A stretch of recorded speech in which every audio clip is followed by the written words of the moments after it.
तरह से देख रही है और उसको क्या वाकई में राजस्थान के चुनाव में एक मौका मिल गया है? हमारे साथ बीजेपी प्रवक्ता रामलाल जी जुड़ गए हैं।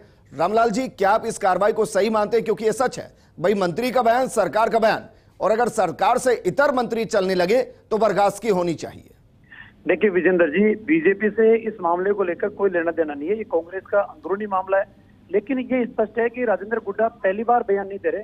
राजेंद्र गुड्डा इससे पहले भी कई बार बयान दे चुके, और फिर कांग्रेस पार्टी के अंदर इतना ही अगर लोकतंत्र है और इतना ही अनुशासन की बात कांग्रेस करती है, तो 2 दिन पहले दिव्या मदेरणा ने बयान दिया था कि मैं खुद सुरक्षित नहीं हूँ, प्रदेश की जनता कहाँ सुरक्षित होगी। भरत सिंह जी कई बार मुख्यमंत्री जी को पत्र लिख चुके भ्रष्टाचार को लेकर, रामनारायण जी मीणा भ्रष्टाचार के मामले को उठा चुके। तो कांग्रेस दोहरे मापदंड के ऊपर चलना चाह रही है। और रही बात जो थी बात राजनीति समय की, जब आवश्यकता थी तब कंधे के ऊपर बिठा के और नाचने का काम सरकार कर रही थी। अब आवश्यकता नहीं है तो अनुशासन का एक मैसेज देने की कोशिश करें।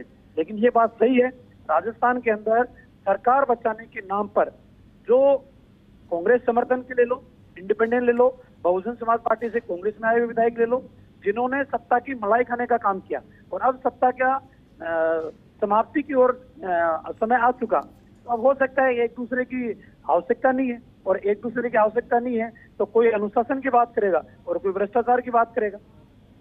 रामलाल जी, आप पसंद करेंगे राजेंद्र गुड्डा को बीजेपी में शामिल कराने के लिए?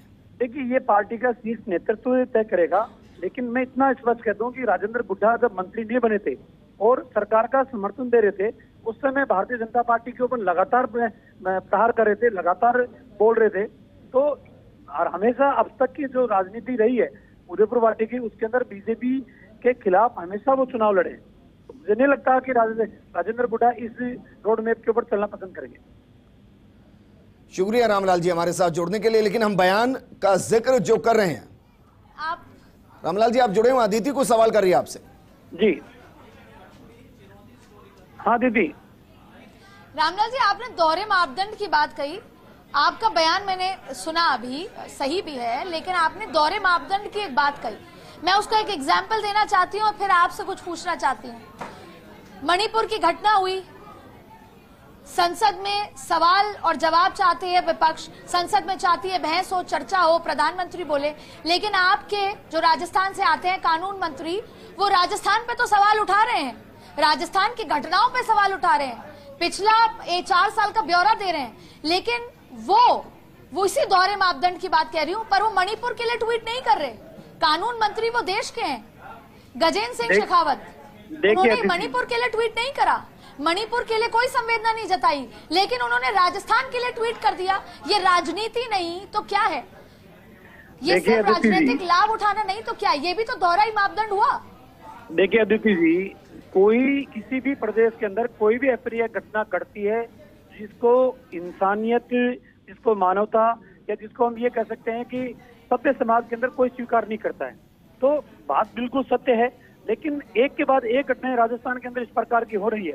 आप थानागाजी से शुरू होके अलवर से मूक बधिर बत्ती से लेकर आज खाजूवाड़ा की घटना, करौली, दौसा, इन सब घटनाओं को लेकर आप जोड़ के देखोगे, एक के बाद एक घटनाएं शर्मसार करने वाली है।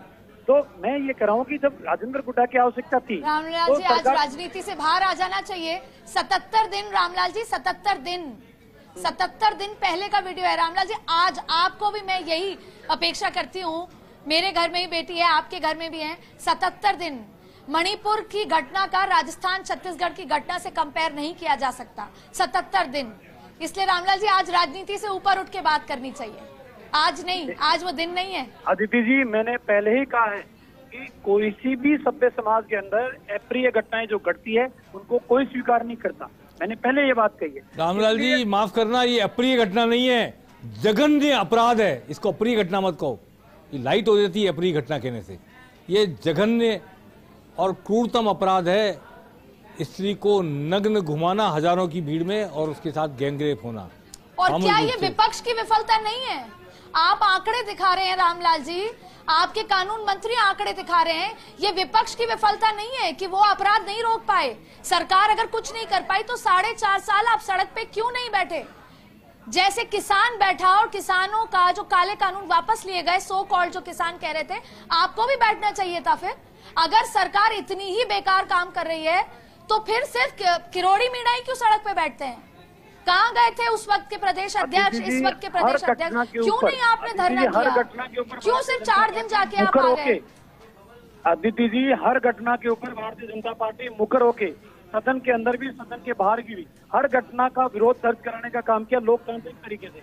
हर घटना के ऊपर हमारी कमेटियां, चाहे सवाई माधोपुर का जाना हो तो वहां गई है हमारी कमेटी, अगर अलवर जाना है तो वहां गई है, थानागाजी के अंदर गई है। प्रदेश की ऐसी कोई भी घटना नहीं है जो घटना शर्मसार करने वाली और बीजेपी वहां स्टैंड नहीं लिया हो।